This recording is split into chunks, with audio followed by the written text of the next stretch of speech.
Te, may sasabihin ako sa iyo. Te, ano ba, te? Kanya mo ba akong balak kausapin?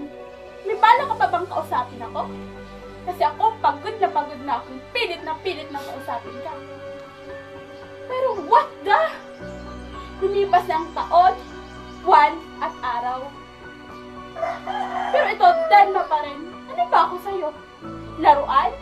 Hangin? Ano ba? Ano ba? Ano bang gusto mo? Pagkatapos ng mga nagawa mo sa akin, umaasa ka pang mapapatawad kita. My God, Abby. Tinuring kitang parang kapatid. Pero anong ginawa mo? Sinayang mo lang ang lahat. Dahil ikaw, makasarili ka. Bakit parang ako lang may kasalanan dito? Ba't parang ako lang sinisisi mo? Minsan ba naisip mo sa sarili mo na may pagkakulang ka din? Bilang anak at bilang kapatid? Wala kang alam sa nararamdaman ko. Kasi ang iisip mo, yung sarili mo. Hindi sana sinabi mo.